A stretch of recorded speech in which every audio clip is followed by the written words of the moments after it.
Aditya Ranjan, a computer engineer who worked in an MNC earlier, belongs to a middle-class family and has secured 99th rank in IS 2014. He is interested in social services, which was his main motivation behind clearing the exam. He shares his experience with JagranJosh.com. How do you feel after getting success in IS exam 2014? It really feels good, not only for me but the near and dear ones. My parents are so happy after the results, so it really feels good. But on the other hand, it actually feels like I'm going to be one of the most responsible persons in the government. So there is a feeling of we have to do something in future, so that we actually prove that it's not only an examination, but after the examination we have to do a lot of things and we are fit for that. Please tell us about your family and educational background. So my family is basically a businessman family. So my father runs a small shop in Bokaro Steel City. My mother is a housewife.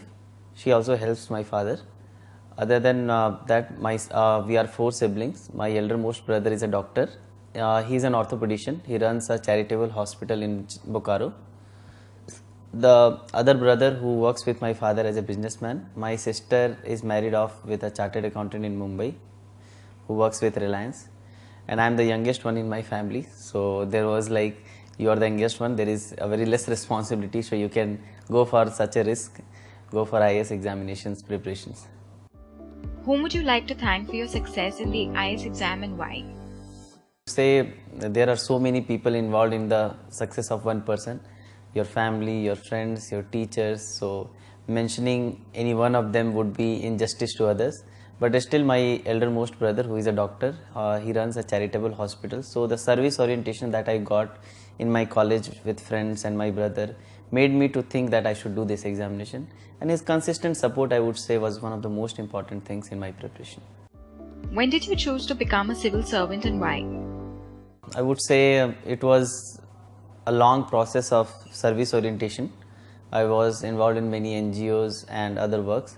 So when I was working with Oracle in Bangalore, so there only I realized this job which I am doing is not the only thing or end of the world. I can earn a lot of money. I can be part of a secure job, a good package, and a healthy lifestyle. But still, there is something else to be done. So then and there itself, in 2012 mid, I decided that I should start preparing for civil services. Please tell us about your previous selection in civil services. Last year I got selected into IRS income tax. My rank was 720 and I am still under trainee in Nagpur, although I am in only for a year. What motivated you to reappear in the civil services exam? The same motivation which was there for coming into the civil services, that is service orientation. And I found out during training and before as well from my seniors and others that as an IRS officer, the job is mostly in office nature. It is not a field job kind of thing. Although I would be serving the nation by collecting taxes in a huge way, but still I wanted to work on the fields with the people, for the people. So that motivated me again to appear for the civil services so that I can go for IS, where the work is more people oriented and it is not only an office job. What will be your priorities after becoming an IS? I have already been working on health and education sector during my job, during my college and even during preparations. So I would say at this point of time, as far as my knowledge is concerned or as far as I know about civil services and IS officer, education and health will be my primary concern, which may change after I join the service because I would come to know about many other things which has to be done as a civil servant. Please tell us about your hobbies and interests. My hobbies which is there on the detailed application form, that is taking initiatives and web designing. And other interests which I have not mentioned there because I was not very comfortable in answering them were many others, like I like playing guitar in a part time, and I also like talking to people as much as possible and meeting new people. How many attempts did you take to achieve this success? How did you evolve after each attempt? I would say this was my third attempt. In the first attempt I took with my job when I was in Oracle, so I could not qualify mains by 7 marks. So that time I realized that I can do it. It was merely 7 marks and I was not prepared well as I was doing my job as well.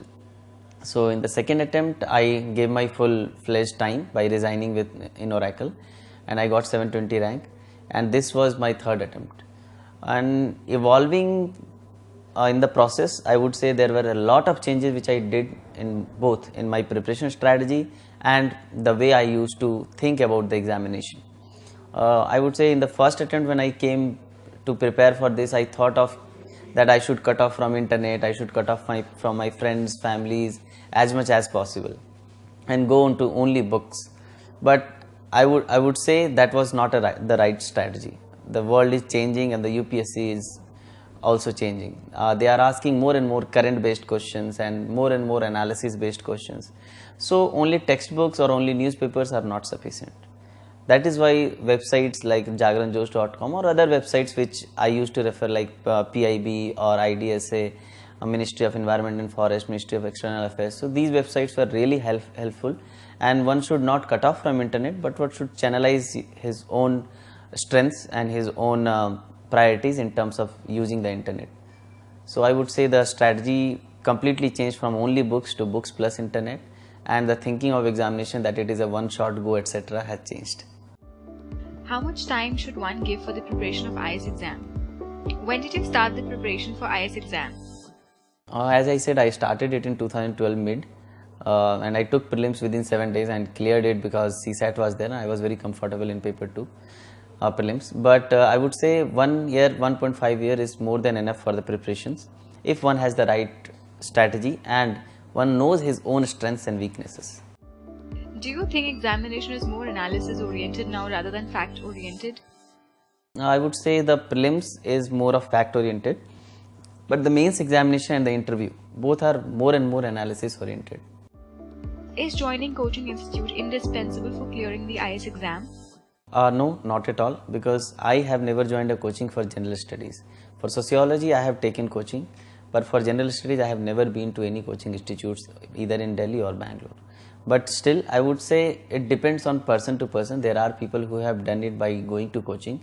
So I won't say it is not at all required, but I would say for the people who cannot afford it or who are not in Delhi or any other metros, they can also do it with the same zeal and same rank. They can get it anytime. Do you use internet? How helpful was it?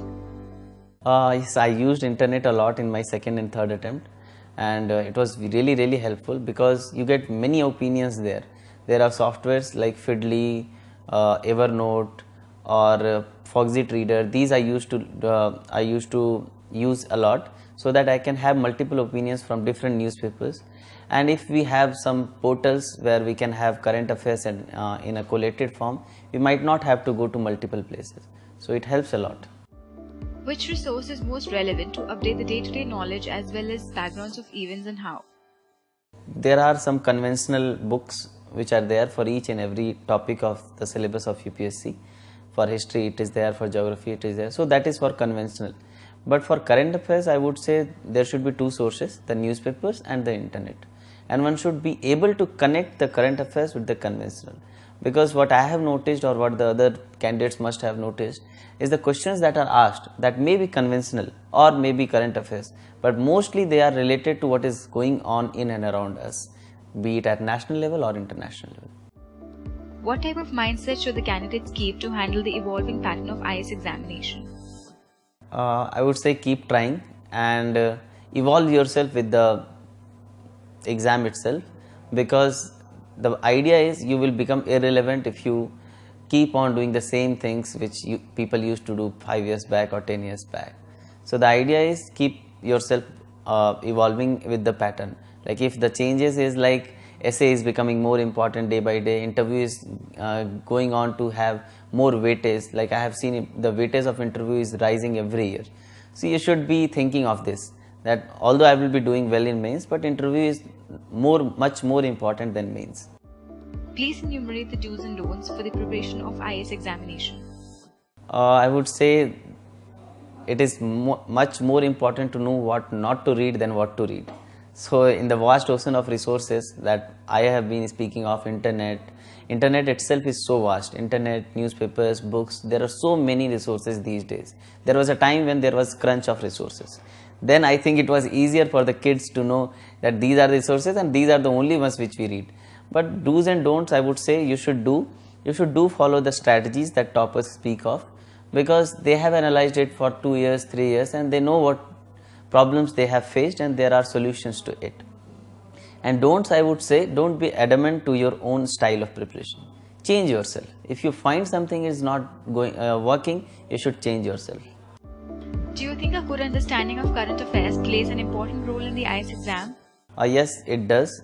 In fact, I would say in prelims it is less important, but for the selection, as everybody knows that prelims marks is not counted in the final selection. In mains and interview, most of the questions, I would say 90% of the questions were related to current affairs. So it is very, very important these days. What do you think about JargonJosh.com current affairs section? Do you think it fulfills the requirements of the candidates to prepare for competitive exams?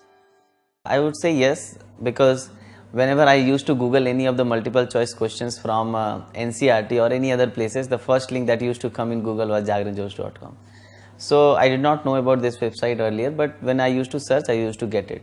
And currently what I have seen is the sections have been classified in a very good manner, and it is highly mobile friendly, and I would say it is very, very useful, but only and only if you use this app or this website only, because I have seen people using internet and going haywire, not only the current affairs things but other things they want to open, the other websites, social media, etc.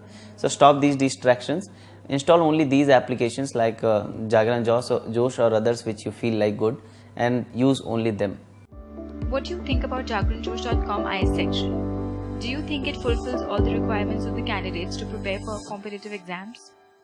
The section is really classified well. They have classified it into various subjects, various stages of preparation: prelims, mains, then interview, and inside mains they have classified into different subsections. So I would say the classification has been done in a very good manner. One can know what are the resources available and what should be done in terms of preparation. So I think it is very good.